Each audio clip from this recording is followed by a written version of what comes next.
Nyaniba is a peaceful abode. And now, a lot of, I can't count the original owners who are alive now. But I don't think there's any. It used to be a residential, solely residential, and now some have turned into commercial.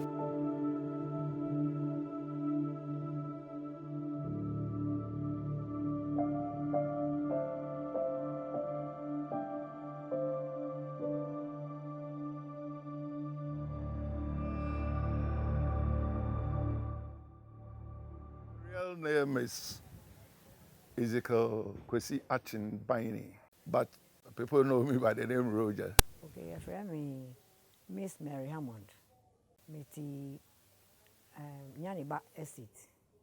We go school I started school at home school. That was also built by the late Kwame Nkrumah, especially for the people living at Kajano and Salabadi estates. That's the vulnerable who couldn't pay school fees. So that was one of the model schools that he started with, experimental. You will call it experimental. So that's where I started my education. I have a government bungalows. Na only sika, to me in top. We have about 230 buildings built in the 50s, around 58, thereabout. It was built by State Housing Company, State Housing Corporation those days. By now, it's now State Housing Company. And it was a leasehold.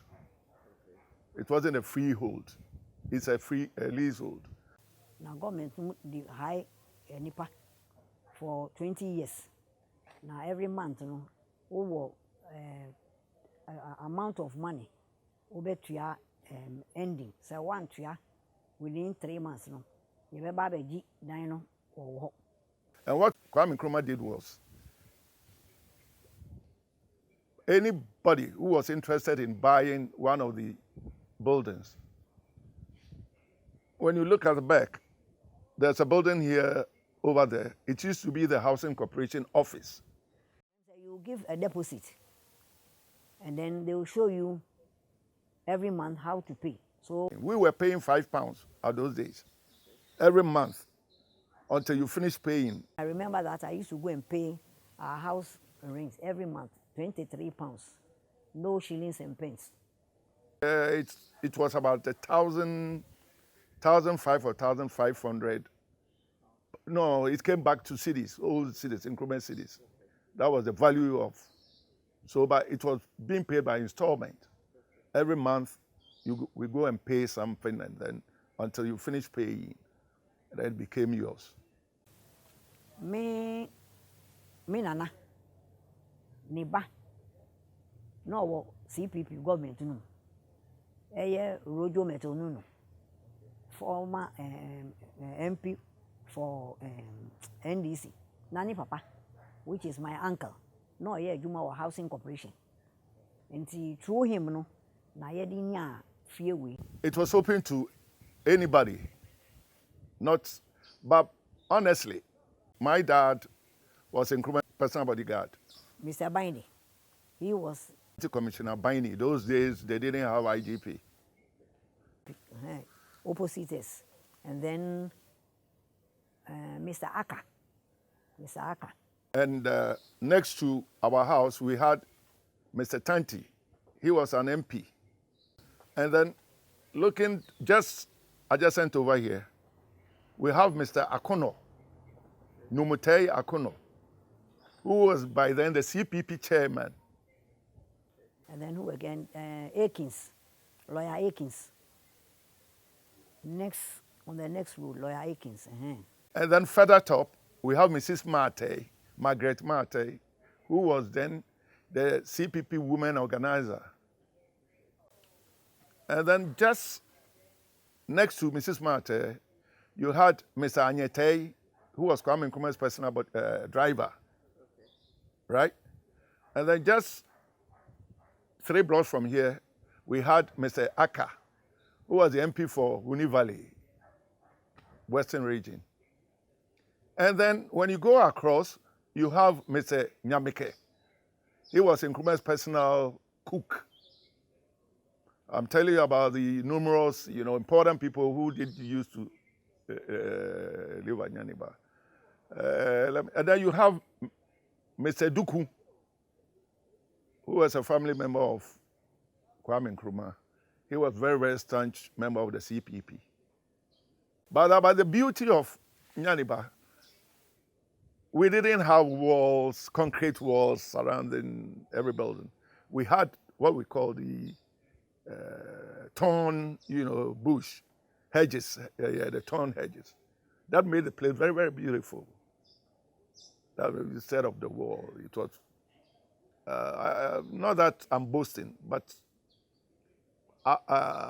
our hedges, we used to have a man who was a policeman who used to come and trim it. And when you see it come out, it was so lovely. People were having that was one of the beauties of Nyaniba. Now you have all these concrete walls surrounding us. And then the prominent people who lived here, let me see if I can remember some. Yes, we had Mrs. Anijiagi, the Chief Justice.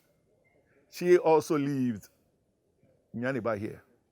But honestly, she was the first person to come here. So she had a store building. And then, so the Nyaniba Estate came to meet Mrs. Jagi's house. You see the proximity from here to Flagstaff House, from here to police headquarters. That made Nkrumah maybe advise his people, because of the proximity, even if your car is broken down, you can walk to Flagstaff House. That's why we had a lot of MPs living here, and then the ministers, Kanda Estate is the same, but we're talking about Nyaniba. To my knowledge, when they started putting up the buildings, it was all not done in one day. There was, what do we call, announcements, especially going around Osu, Kajano, that were the old estates. I mean, telling people you can come for, there's a building going out to Osu. Well, we're talking about Nyaniba, so Nyaniba Estate, per se. That you can come for, there was a van going around announcing. But the list that I mentioned, I think because of the proximity of Flagstaff House, and that's why they were here. But it was for any poor man who can afford. Because you were paying 5 cedis or £5 a month. You understand? So it was not meant for, so like I said, I've mentioned about, let's say 10 prominent people. So you're talking about 200 and something buildings. So you can imagine it wasn't meant for the elite. This was told by my dad. When Nkrumah was coming to visit the mother, he used to come with Bedema, the late Bedema. He was the Minister for Finance at those days. So when they come, they would bring a taxi. Nkrumah would disguise himself, Bedema would disguise himself. And then they would get down at the junction, and then they would walk to the mother's house.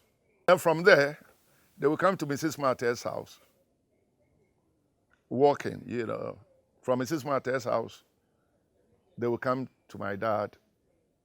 They would sit here, chat for a little time, and then my dad would take them back to Flagstaff House. That was one of the unique. And I can say, like, Kwame Nkrumah was so simple. The mother was so simple. Number one, there were no guards in the house. When you go to the living room, no sofas, no chair. Mami Nyaniba used to sit on a mat. And the gate was open to, especially the kids in the estate. She loves the kids so much that we also go there and then have chat with her. Anytime the gate was, wooden gate, and it was open. So that was how Mami Nyaniba treated his grandkids, that we, the youngsters at that time, before the 66 coup. Now Ghana is divided among tribes, among political. The school that I went to, Osachitri, we had students from North, Brownafo. We were intermingled. That is how Kwame Nkrumah was trying to bring the country together. And that is what he did. That is what he did. Nowadays, you don't, because of politics, the country is divided. First, obi to me call. O next neighbor fie. Kotran ho bon kobo. But almost about 30 years now, it's not that way. Ohun kra na wa yi nani atunchen. He say onu kra ndi agroda. Amani ama bebre asesa.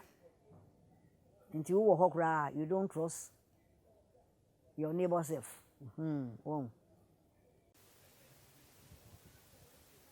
A man and a wife fighting because the woman is an NDC, the man is MPP.